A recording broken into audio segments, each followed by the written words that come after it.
হযরত আমের রাদিয়াল্লাহু তাআলা আনহু বলেন, কাফা বিল মাউতি ওয়াইজ, কাফা বিল মাউতি ওয়াইজ, সবচেয়ে বড় উপদেশ, সবচেয়ে বড় ওয়াজ, সবচেয়ে বড় নসিহত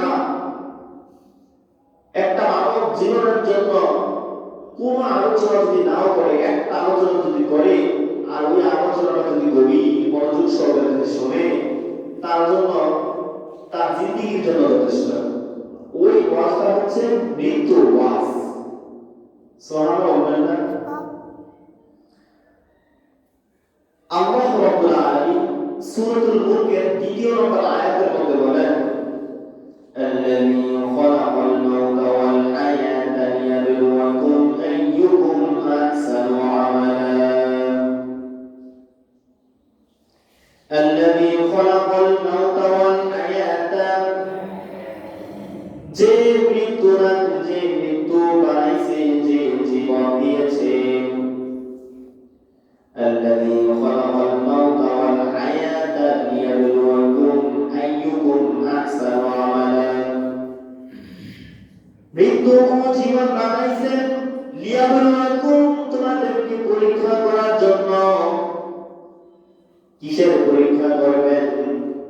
আহসানু আমালা, কার আমল সবচেয়ে শ্রেষ্ঠ, কার আমল কত সুন্দর, সেই জিনিসটা দেখার জন্য আল্লাহ রাব্বুল আলামিন জীবন ও মৃত্যু বানাইছেন। সুবহানাল্লাহ। তাহলে বুঝা গেল আল্লাহ রাব্বুল আলামিন যে আমাদেরকে জীবন দিয়েছে এবং মৃত্যু দিবেন, এই দুইটা দেওয়ার পেছনে একটা কারণ আল্লাহ রাব্বুল আলামিন জানাইছেন, লিয়াবলুয়াকুম, তোমাদেরকে পরীক্ষা করা হবে কার আমল সবচেয়ে উত্তম। আহসানু আমালা লিয়াবলুয়াকুম আইয়ুকুম আহসানু আমালা, তোমাদের মধ্যে আমলের দিক থেকে সবচেয়ে উত্তম কার, তা পরীক্ষা করার জন্য আমি আল্লাহ জীবন মৃত্যু নাযিল করেছি। আমরা দুনিয়াতে আসলাম, দুনিয়াতে আসার পর দিন দিন যখন বড় হতে লাগলাম, চোখের সামনে কত মানুষ যখন দুনিয়া থেকে বিদায় নিয়ে যায়, একটু বুঝ যখন হলো, মাকে জিজ্ঞেস করি, মা ওই বাড়িতে এমন ভাবে কান্নাকাটির আওয়াজ শোনা যায় কেন? মা চোখের পানি ছেড়ে দিয়ে বলে, বাবা অমুকের বাবা আজ দুনিয়া থেকে বিদায় নিয়ে অন্ধকার কবরে চলে গেছে। এমন এক জায়গায় গেছে যে জায়গা থেকে ফিরে আসার কোন সম্ভাবনা নাই, কিয়ামত পর্যন্ত আর কোনদিন ফিরে আসবে না। মৃত্যু সম্পর্কে যখন জানলাম তখন অবাক হয়ে গেলাম। মা, মানুষ বিদেশ যায়, বিদেশ থেকে ফিরে আবার বাড়িতে আসে, মা গো অমুকের বাবা দেখা যায় বিদেশ থেকে ফিরে এসেছে, কত নাচ নিয়ামত নিয়ে এসেছে, কত খাবার দাবার নিয়ে এসেছে। আজকে অমুকের বাবা এমন কোন জায়গায় গেল যে জায়গা থেকে আর কোনদিন ফিরে আসবে না। মা, মা জানিয়ে দেয় সেই জায়গাটা এমন এক জায়গা, যেই জায়গাতে কোনো খবর নেওয়া যায় না এবং সেই জায়গা থেকে ফিরে আসার কোনো সম্ভাবনা নাই।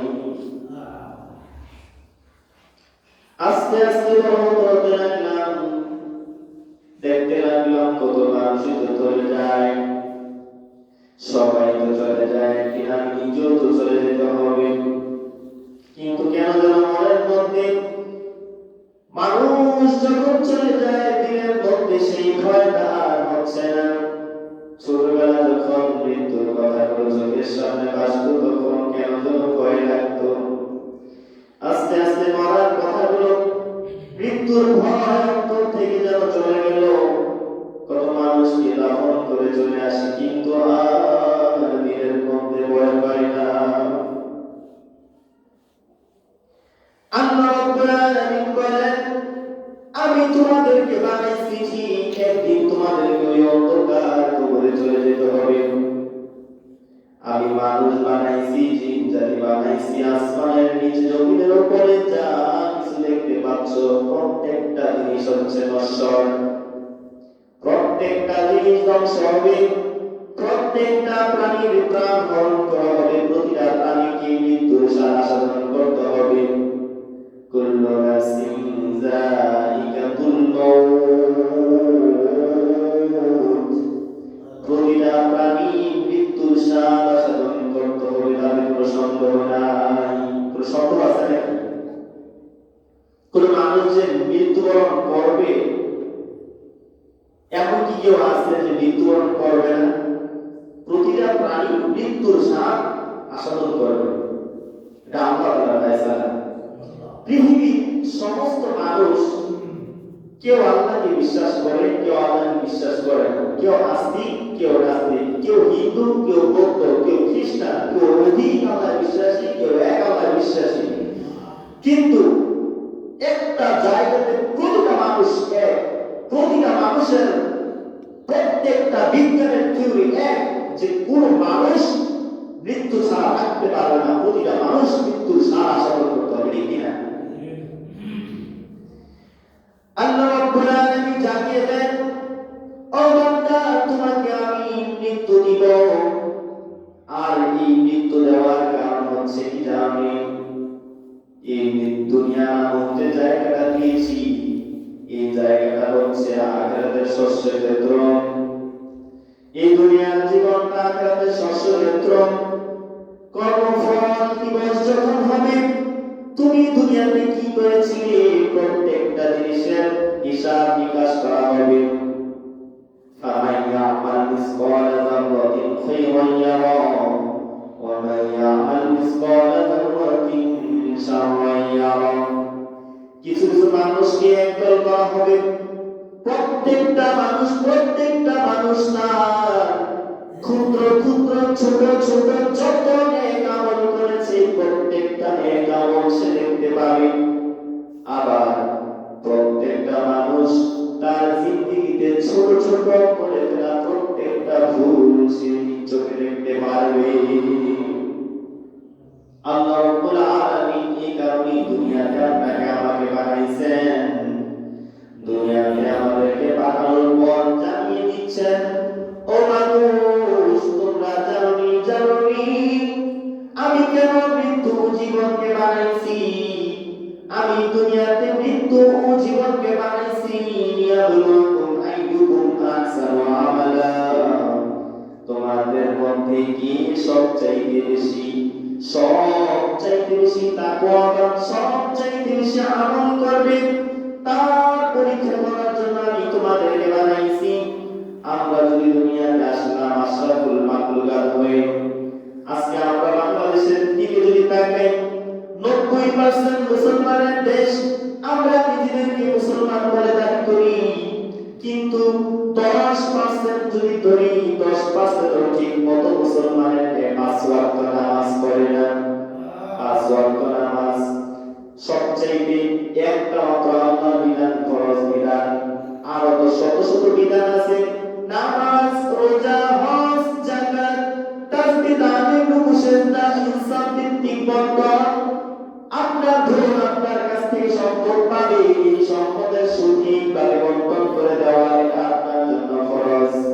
আপনার স্ত্রীকে আপনি মোহর দিলেন, আপনার জন্য ওয়াজিব। আল্লাহ রাব্বুল আলামিন আপনাকে আমাকে প্রত্যেকটা জায়গায় ইনসাফ করার জন্য বলেছেন, খাদ্যে ভেজাল না দেওয়ার জন্য হুকুম করেছেন, ওজনে কম না দেওয়ার জন্য বলেছেন, এত কিছু হুকুম করেছেন। সমস্ত হুকুম বাদ দেন, শুধুমাত্র একটা হুকুমের দিকে তাকান। আল্লাহ রাব্বুল আলামিন বলেন, আকিমুস সালাত, তোমরা নামাজ কায়েম করো। অনেক মানুষ নামাজ পড়ে, অনেক মানুষ নামাজ পড়ে না। আমরা প্রত্যেকেই নিজেদেরকে মুসলমান দাবি করি, কিন্তু আল্লাহ রাব্বুল আলামিনের খাতার মধ্যে মুসলমানের নামের লিস্টের মধ্যে যদি আপনার আমার নাম যদি না থাকে, তাহলে কি আমরা কি জান্নাতের আশা করতে পারবো নাকি? আমরা নিজেদেরকে মুসলমান দাবি করি, কিন্তু আল্লাহর খাতার মধ্যে আমার নাম নাই। আল্লাহ রাব্বুল আলামিন জানিয়ে দেয়, হে বান্দা, তোমরা যদি ঠিক মতো তোমাদের নামাজকে হেফাজত করো, তোমরা যদি 5 ওয়াক্ত নামাজ ঠিক মতো আদায় করো, তাহলে জেনে রাখো, উলাইকা হুমুল ওয়ারিসুন, তাই হচ্ছে প্রকৃত হচ্ছে জান্নাতুল ফিরদাউসের ওয়ারিস। আর আল্লাহ রাব্বুল আলামিন সূরাতুল মুমিনুনের মধ্যে জানিয়ে দেন, আমি তাদেরকে জাহান্নামে প্রবেশ করবে, কাদেরকে জাহান্নামে প্রবেশ করানো হবে? যারা জান্নাতে প্রবেশ করবে, জান্নাতি বান্দারা ওই জাহান্নামের বান্দাদেরকে ডাক দিয়ে বলবে, ও বন্ধু, তোমার কি হয়েছে? দুনিয়াতে তো একসাথে চলেছি, একসাথে খেয়েছি, একসাথে খেলাধুলা করেছি, আজকে তোমার কেন এই দশা? তুমি কেন ওই জাহান্নামের মধ্যে প্রবেশ করলে? জাহান্নাম সাগর নামক জাহান্নামে কেন আজ তুমি গেলে? ও বন্ধু, তোমার কেন এই দশা? জাহান্নাম থেকে ওই বন্ধু ডাক দিয়ে বলবে, লান্নাতু মিনাল মুসাল্লিন, আমরা নামাজ কায়েম করতাম না। বলতেছিলাম মৃত্যু সবচেয়ে বড় উপদেশ। হযরত আমির রাদিয়াল্লাহু তাআলা বলেন, কাফা বিল মাউতি ওয়াইজ, সবচেয়ে বড় ওয়াজ হচ্ছে, সবচেয়ে বড় ওয়াজ হচ্ছে মৃত্যুর কথা স্মরণ করিয়ে দেওয়া, মৃত্যুর কথা স্মরণ করা। আল্লাহর হাবিব মুহাম্মদ সাল্লাল্লাহু আলাইহি ওয়াসাল্লাম বলেন, ইন্না হাযিহিল কুলুবা তাসতাউ কামা ইয়াসতাউল হাদীদ ইযা আসাবাহুল মা।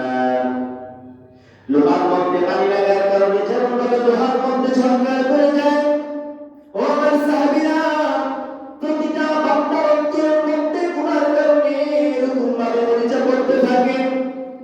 আল্লাহর হাবিব মুহাম্মদ সাল্লাল্লাহু আলাইহি ওয়াসাল্লামকে সাহাবায়ে কেরাম বললেন, ইয়া রাসূলুল্লাহ, ইয়া হাবিবাল্লাহ, মা জাআবা, অন্তরের মধ্যে যে পড়ে থাকা যে মরিচা গুরুতা দূর করার কি মাধ্যম আছে নাকি? আল্লাহর হাবিব মুহাম্মদ সাল্লাল্লাহু আলাইহি ওয়াসাল্লাম জানিয়ে দেন, কাসরাতু যিকরিল মাউত ওয়া তিলাওয়াতিল কুরআন, কাসরাতু যিকরিল মাউত ওয়া তিলাওয়াতিল কুরআন। তোমরা বেশি বেশি মৃত্যুর কথা স্মরণ করবে, আর দুই নাম্বার হচ্ছে বেশি বেশি কোরআন তেলাওয়াত করবে। কেউ যখন বেশি মৃত্যুর কথা স্মরণ করে, মৃত্যুর কথা স্মরণ করার সাথে সাথে অন্তরের মধ্যে আল্লাহর ভয় পয়দা হয়ে যায়, যেই ভয়ের কারণে আপনি গুনার কাজ করতে ভয় পাবেন। আপনি যখন দ্বীনের শিক্ষা গ্রহণ করবেন, কোরআনের জ্ঞান অর্জন করবেন, কোরআনের জ্ঞান অর্জন করলে আপনি আপনার দ্বীনের মধ্যে ভয় যখন আসবে, আপনি যখন মৃত্যুর কথা স্মরণ করবেন, বারবার যখন স্মরণ করবেন, তখন আপনাকে দ্বারা গুনার কাজ হবে না, সব সময় আল্লাহকে ভয় করতে পারবো। তো মৃত্যুর কথা কিভাবে স্মরণ করবো? আপনি মৃত্যুর কথা স্মরণ করবেন, আল্লাহর হাবিব মুহাম্মদুর রাসূলুল্লাহ সাল্লাল্লাহু আলাইহি ওয়াসাল্লাম বলেন, যে তার আত্মীয় স্বজনের মৃত্যু দেখে তার কাছে শিক্ষা নিতে পারলো না, তার চাইতে বড় ওসিয়ত করার ওয়ালা আর কোনো জিনিস নাই। আপনার বাবা দুনিয়া থেকে বিদায় নিয়ে গেল, আপনার মা অন্ধকার কবরে চলে গেল, আপনি নিজ হাতে আপনার বাবাকে গোসল দিলেন, আপনার দাদাকে গোসল দিলেন, কিন্তু আপনার দাদার কাছ থেকে আপনি শিক্ষা নিতে পারলেন না।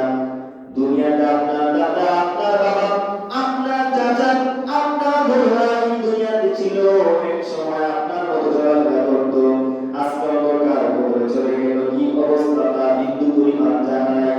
আপনি যদি কোরআন পড়তেন তাহলে অবশ্যই জানতেন মৃত্যুর ভয়াবহতা কতটা কঠিন। আল্লাহর হাবিব মুহাম্মদ সাল্লাল্লাহু আলাইহি ওয়াসাল্লামের মৃত্যু কেমন ছিল? কাফের বেঈমান যারা ইসলামের সাথে খারাপ ব্যবহার করেছে, তাদের মৃত্যুটা কেমন হয়েছে আমরা বিন্দু পরিমাণ জানি না, কোরআনের কথাগুলো জানি না। মৃত্যুর যন্ত্রণা এতই কঠিন, এতই কঠিন। আল্লাহ রাব্বুল আলামিন বলেন, মৃত্যু নামক যন্ত্রণা এতই কঠিন, মানুষ কোনোদিন কল্পনাও করতে পারবে না। মৃত্যু এত কঠিন, আল্লাহ রাব্বুল আলামিন মৃত্যুটা দিয়েছেন। মৃত্যুর যন্ত্রণা এতই কঠিন, আল্লাহর নবী একজন নবী, আল্লাহ রাব্বুল আলামিন তার কাছে হযরত আজরাইল আলাইহিস সালামকে পাঠান।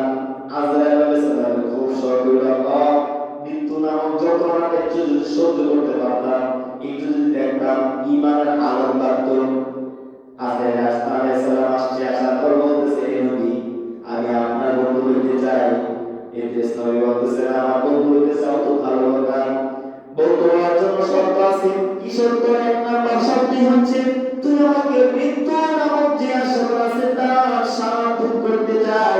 তুমি আমাকে মরণ দাও, আমার মরণ দেওয়ার পর আমাকে আবার হায়াত দিবা।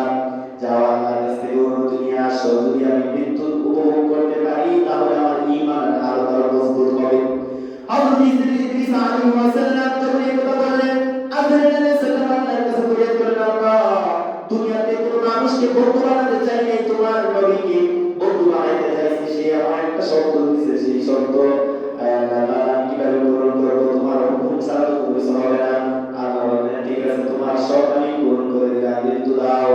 ইদ্রিস নবীকে যখন মৃত্যু দিল, মৃত্যুর পর ইদ্রিস নবী যখন আমার জীবন ফিরে পেল, হাওমাও করে কান্না শুরু করে দিলেন। দুনিয়াতে সবচাইতে শখের মৃত্যু হযরত ইদ্রিস আলাইহিস সালামকে দেওয়া হলো। ইদ্রিস নবীর শখের মৃত্যুটা এত কঠিন ছিল, ইদ্রিস নবী বলে, একটা বকরিকে যদি জীবন্ত অবস্থায় গাছের সাথে যদি পা উপরে দিয়ে বেঁধে তার শরীরের চামড়াটাকে যদি এক টান দিয়ে পা থেকে যদি গলা পর্যন্ত ছিঁড়ে ফেলা হয়, তার যত কষ্ট না হবে তার চাইতে বড় ভয়ঙ্কর কষ্ট হয় মৃত্যুর যন্ত্রণা। শখের মৃত্যুটা ছিল এমন। কাফের বেঈমানের অবস্থা কেমন এটা তো কল্পনা করা যায় না। সবচেয়ে নিকৃষ্ট মানুষগুলোর যন্ত্রণা কেমন হবে তা তো জানার মতো না।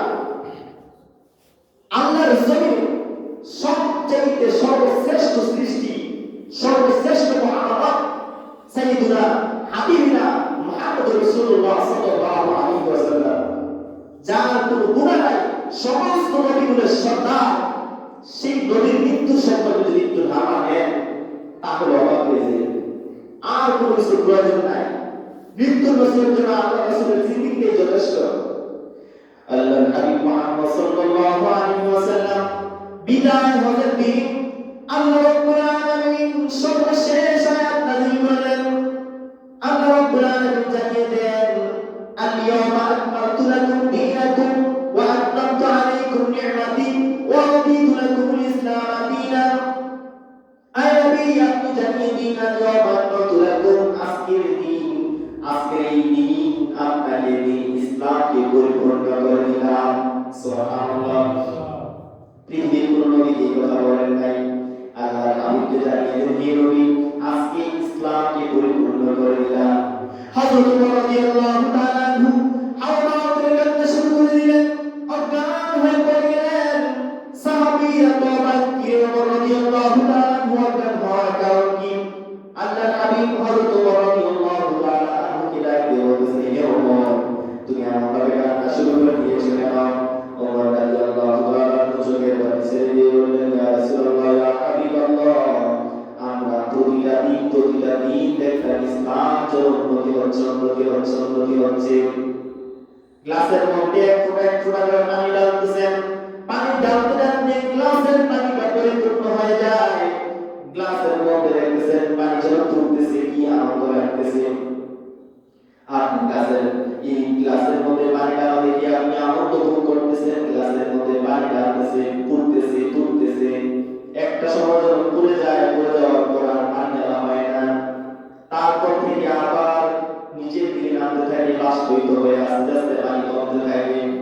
হযরত ওমর রাদিয়াল্লাহু তাআলা বলেন, এতদিন আমরা ইসলামের জয় করতে গেছি, ইসলাম জয় হয়তো, ইসলামের পরিপূর্ণতা আসতে গেছে।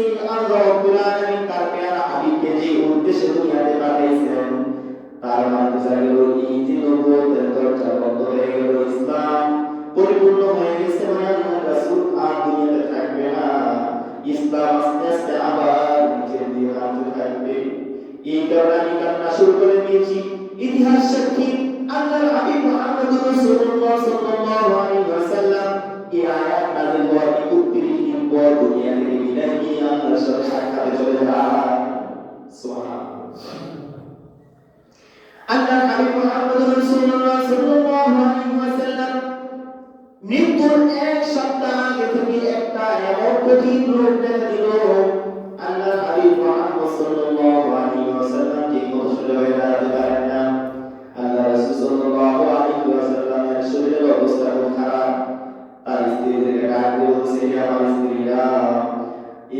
আমার শরীরের অবস্থা আমি দেখতেছি খুব খারাপ অবস্থা, তোমরা আমাকে তোমরা বলো আমি কার ঘরে এই দিনগুলো থাকবো, অসুস্থতার দিনগুলো থাকবো।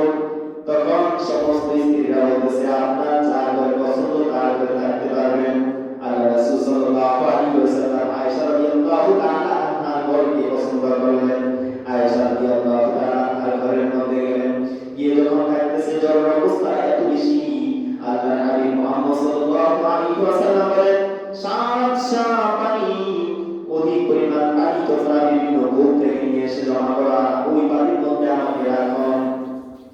আল্লাহর হাবিব মুহাম্মদ সাল্লাল্লাহু আলাইহি ওয়াসাল্লাম ওই পানির মধ্যে রাখা হলো, আর প্রত্যেকটা মহল্লায় মহল্লায় নিয়ে যাওয়া হলো। আল্লাহর হাবিব মুহাম্মদ সাল্লাল্লাহু আলাইহি ওয়াসাল্লাম প্রতিটা মানুষকে দিনের দাওয়াতি কাজগুলো করতেছেন, নিজের ঘরের যে অর্থ সম্পদ আছে সমস্ত অর্থ সম্পদ মানুষকে দান করে দিচ্ছেন। আল্লাহর হাবিব মুহাম্মদ সাল্লাল্লাহু আলাইহি ওয়াসাল্লামের ঘরে যে স্বর্ণগুলো আছে স্বর্ণগুলো আল্লাহর রাস্তায় দান করে দিতেছেন। কেমন করতেছেন? আল্লাহর হাবিব বলেন আমি আল্লাহর কাছে এমন অবস্থায় চাইতে চাই না যে অবস্থায় আমার ঘরের মধ্যে স্বর্ণ গহনা থাকবে, আমার ঘরের মধ্যে সামান্য অর্থ সম্পদ থাকবে। আল্লাহর হাবিব মুহাম্মদ সাল্লাল্লাহু আলাইহি ওয়াসাল্লাম দিন দিন অসুস্থ হয়ে যাচ্ছেন। সপ্তম দিন শেষ, ষষ্ঠ দিন আছে, আর মাত্র 6 দিন আছে, 5 দিন আছে। এমন এক অবস্থা নামাজ পড়াইতে পারেন না। হযরত আবু বকর রাদিয়াল্লাহু তাআলা বললেন হে আবু বকর তুমি নামাজ পড়াও। আবু বকর রাদিয়াল্লাহু তাআলা নামাজ পড়ান। হযরত মুহাম্মদ সাল্লাল্লাহু আলাইহি ওয়াসাল্লামের মনের মধ্যে ইচ্ছে জাগে, শরীরের মধ্যে শক্তি জাগে, যাই নামাজটা পড়াইতে পারি না। উঠা দাঁড়ায়, সাহাবায়ে কেরামদেরকে জিজ্ঞেস করতেছে তোমরা কি নামাজ পড়ে যাচ্ছ নাকি? সাহাবায়ে কেরাম বলেন না ইয়া রাসূলুল্লাহ আমরা অপেক্ষা করতেছি আপনি আসবেন নামাজ পড়াবেন। আল্লাহর হাবিব মুহাম্মদ সাল্লাল্লাহু আলাইহি ওয়াসাল্লাম বলেন নামাজের জন্য ওযু করে নামাজ আনা হলো। আল্লাহর হাবিব ওযু করলেন, ওযু করার পর মসজিদে যাবেন, নামাজ পড়াবেন। এমন সময় স্ত্রী করে ধুলে ধুলে হয়ে যান। সাহাবায়ে কেরাম দাঁড়িয়ে আছেন, আল্লাহ রাসূলকে সেবা শুশ্রূষা করা হচ্ছে। আবার ফিরার পর আবার সাহাবীদেরকে জিজ্ঞেস করতেছে ইয়া সাহাবীরা তোমরা কি নামাজ পড়ে নিয়েছো নাকি? সাহাবায়ে কেরাম আবার বললেন না ইয়া রাসূলুল্লাহ আমরা অপেক্ষা করতেছি। আল্লাহর হাবিব মুহাম্মদ রাসূলুল্লাহ সাল্লাল্লাহু আলাইহি ওয়াসাল্লাম আবার বললেন ওযু করে নামাজের জন্য বের হবেন। এমন সময় আবার হারিয়ে করে যান।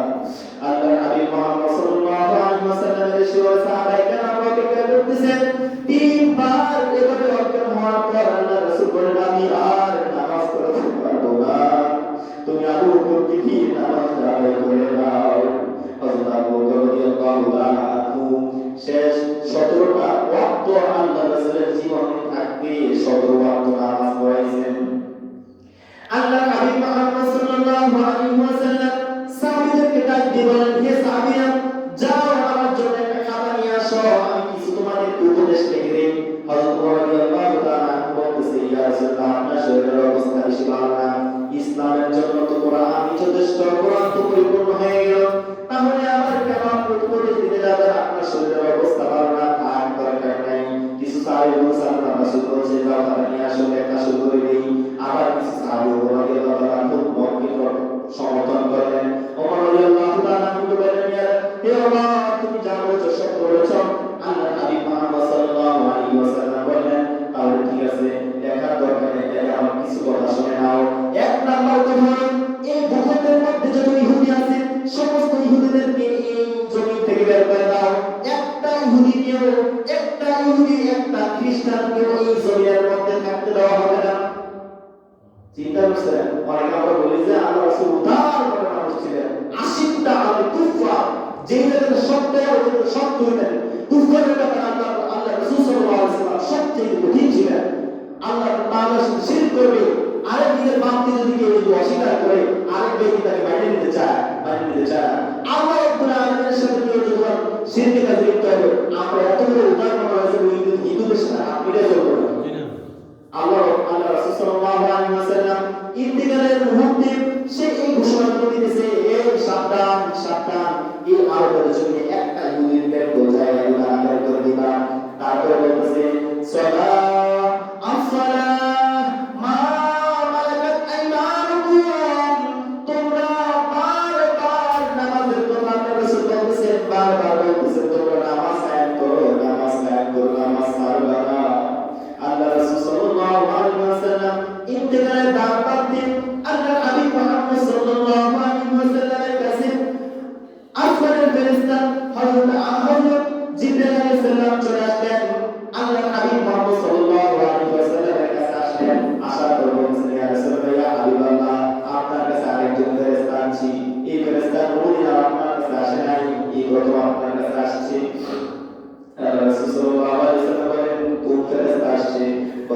মালাকুল মউত হযরত আজরাইল আলাইহিস সালাম হযরত আজরাইল আলাইহিস সালাম আল্লাহ রাসূল সাল্লাল্লাহু আলাইহি সাল্লামকে সালাম দিলেন আসসালামু আলাইকুম ইয়া রাসূলুল্লাহ ইয়া হাবিবাল্লাহ ইয়া রাসূলুল্লাহ ইয়া হাবিবাল্লাহ আপনার পেশে দিবসী হন আল্লাহ রাব্বুল আলামিন আপনাকে নিকট আমাকে পাঠাইছেন পাঠানোর পর বলছেন আপনার কাছ থেকে যেন অনুমতি নেই আপনি কি আল্লাহর কাছে যাইতে চান আপনার কি চান কবজ করব নাকি আপনি যদি অনুমতি দেন তাহলে চান কবজ করব আল্লাহ হাবিব বললেন যদি অনুমতি না দেই তাহলে কি চান কবজ করব নাকি আল্লাহ হাবিব বললেন এই কথা বলার পর আজরাইল আলাইহিস সালাম বললেন আল্লাহ তাআলা বলেন যদি আপনি অনুমতি না দেন তাহলে আপনার চান কবজ করা হবে না আল্লাহ রাসূল সাল্লাল্লাহু আলাইহি ওয়াসাল্লাম জিবরাইল আলাইহিস সালাম দিকে তাকায় জিবরাইল আলাইহিস সালাম বললেন ইয়া রাসূলুল্লাহ ইয়া হাবিবাল্লাহ আপনার জন্য আপনি যার জন্য এত কষ্ট সহ্য করেছেন যার জন্য এত কিছু করেছেন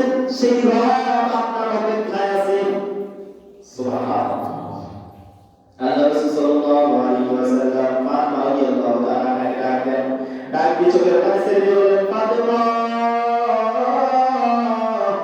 আমি আর দুনিয়াতে বেঁচে থাকবো না এই যে আমার অসুস্থতা দেখতেছো এটি আমার জিন্দেগির শেষ আল্লাহর হাবিব মুহাম্মদ সাল্লাল্লাহু আলাইহি ওয়াসাল্লাম এই অবস্থাতে ফাতিমা রাদিয়াল্লাহু তাআলা নাকি কথা বলার সাথে সাথে ফাতিমা রাদিয়াল্লাহু তাআলা আও করে কান্না শুরু করে দিলেন একটু করে আবার ডাক দিলেন ফাতিমা রাদিয়াল্লাহু তাআলা কানের মধ্যে কি যেন একটা বলে দিলেন তিনি আবার হাসতে শুরু করে দিলেন হযরত আয়েশা রাদিয়াল্লাহু তাআলা ফাতিমা রাদিয়াল্লাহু তাআলা বলতেছেন এ ফাতিমা তোমার বাবা তোমাকে এমন কি কথা বলেছিল যে কথা তুমি আও করে কাঁদতে আবার একটু পরে কি কথা বলতো যে কথা বলার কারণে তুমি তোমার কান্না বন্ধ করে দিলে আল্লাহ রাসূল সাল্লাল্লাহু আলাইহি ওয়াসাল্লাম ফাতিমা রাদিয়াল্লাহু তাআলা বলেন আমার বাবা আমাকে বলেছেন আল্লাহ রাসূল সাল্লাল্লাহু আলাইহি ওয়াসাল্লামের যে অসুস্থতা দেখতেছেন এই অসুস্থতা জিন্দেগির শেষ অসুস্থতা দিয়ে আর দুনিয়াতে থাকবেন না আমার বাবার এই করুণ অবস্থা দেখে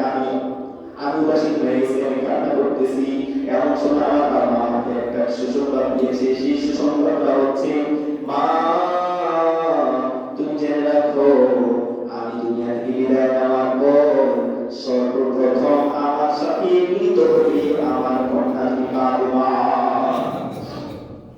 এই কারণে হাসতে শুরু করে দিলাম আল্লাহ রাসূল সাল্লাল্লাহু আলাইহি ওয়াসাল্লাম আজরাইল আলাইহি ওয়াসাল্লামকে আদেশ দিলেন আমার জান কবজ করুন আল্লাহ রাসূল সাল্লাল্লাহু আলাইহি ওয়াসাল্লামের শরীরের উপরে যখন হাত রাখলেন হাত রাখার সাথে সাথে হযরত আয়েশা রাদিয়াল্লাহু তাআলা আনহা এর বুকের মধ্যে আল্লাহ রাসূলের মাথা আল্লাহ রাসূল সাল্লাল্লাহু আলাইহি ওয়াসাল্লাম বলতেছেন হে আজরাইল তুমি যা আমার উপরে হাত রেখেছো জানো আমার কি কষ্ট হচ্ছে মনে হচ্ছে যে উহুদ পাহাড়টা আমার বুকের উপর চাপা দেওয়া হয়েছে আল্লাহ হাবিব মুহাম্মদ সাল্লাল্লাহু আলাইহি ওয়াসাল্লাম এই কথা বলার কারণে হযরত আজরাইল আলাইহিস সালাম হাওয়া করে কান্না শুরু করে দিলেন আজরাইল আলাইহিস সালাম বলতেছেন ইয়া রাসূলুল্লাহ ইয়া হাবিবাল্লাহ আপনার উপরে শুধুমাত্র আমার হাত রেখেছি আমি যখন কোনো মানুষের জান কবজ করি তখন আমার পুরো শরীরের পর্দা তার উপরে দিয়ে দিই ইয়া রাসূলুল্লাহ ইয়া হাবিবাল্লাহ আপনাকে আমি খুব ইহসানের সাথে আপনাকে আপনার জান কবজ করতেছি আল্লাহর হাবিব মুহাম্মদ সাল্লাল্লাহু আলাইহি ওয়াসাল্লাম এর সাথে বলতেছেন আমার উম্মতের জন্য এত কঠিন কিন্তু আল্লাহ রাসূল সাল্লাল্লাহু আলাইহি ওয়াসাল্লাম চোখের পানি ছেড়ে দিয়ে বারবার বলতে লাগলেন লা ইলাহা ইল্লাল্লাহ ইন্নালিল মাউতি সাকরাত ইন্নালিল মাউতি সাকরাত আল্লাহ ছাড়া কোনো মাবুদ নাই আল্লাহ ছাড়া কোনো মাবুদ নাই আরে মৃত্যুর যন্ত্রণা কতই না কঠিন ফাতিমা রাদিয়াল্লাহু তাআলা আনহা চোখের পানি ছেড়ে দিয়ে কান্না করতেছে আর আওয়াজ করতেছে আল্লাহ হযরত ফাতিমা রাদিয়াল্লাহু তাআলা আনহা বলেন কারবালা আমার বাবার কতই না কষ্ট হচ্ছে ফাতিমা রাদিয়াল্লাহু তাআলা আনহা বলতেছেন কি আমাদের কন্যা দেখো আজকের পর তোমার বাবার আর কোনদিন কষ্ট হবে না আল্লাহ রাসূল সাল্লাল্লাহু আলাইহি ওয়াসাল্লাম দুনিয়া থেকে বিদায় নিয়ে গেলেন আল্লাহর হাবিব দুনিয়া থেকে বিদায় নেওয়ার পর সাহাবায়ে কেরামের মধ্যে এমন কান্নাকাটি শুরু হয়ে গেল হযরত ওমর রাদিয়াল্লাহু তাআলা আনহু এমন ভাবে কান্না শুরু করে দিলেন। কান্না করতে করতে মানুষদেরকে ডাকতে বলতেছেন, হে সাহাবীরা, জেনে রাখো তোমাদের মধ্যে কেউ যদি বলেন আল্লাহর হাবিব দুনিয়া থেকে বিদায় নিয়ে গেছে, মৃত্যুবরণ করেছে, সাবধান, কেউ যদি এই কথা বলে আমি তাকে কতল করে ফেলবো, তার কলটা উড়িয়ে দিব। আমি মনে করি আল্লাহর হাবিব মুহাম্মদুর রাসূলুল্লাহ মুসা আলাইহিস সালামের মতো তুর পাহাড়ে যেমন মুসা আলাইহিস সালাম আমার সাক্ষাতে গেছেন, 40 দিন পর ফিরে আসছেন, আমার হাবিব মুহাম্মদ সাল্লাল্লাহু আলাইহি ওয়াসাল্লাম দুনিয়া থেকে বিদায় নেন নাই, তিনি আল্লাহর সাক্ষাতে গেছেন, আবার কিছুদিন পরে ফিরে আসবেন। আল্লাহর হাবিব মুহাম্মদ সাল্লাল্লাহু আলাইহি ওয়াসাল্লামের পাগল হযরত ওমর রাদিয়াল্লাহু তাআলা আনহু যখন এই অবস্থায় হযরত আবু বকর রাদিয়াল্লাহু তাআলা আনহু চলে আসলেন, আসার পর হযরত আবু বকর রাদিয়াল্লাহু তাআলা আনহু সোজা আল্লাহর রাসূলের ঘরের ভিতরে প্রবেশ করলেন। আল্লাহ রাসূল এর দেহ মুবারকের কাছে গিয়ে দেখলেন আল্লাহ রাসূল দুনিয়াতে আর নাই, কপালের মধ্যে চুমু খেলেন, পুরো শরীরের মধ্যে চুমু খাওয়া শুরু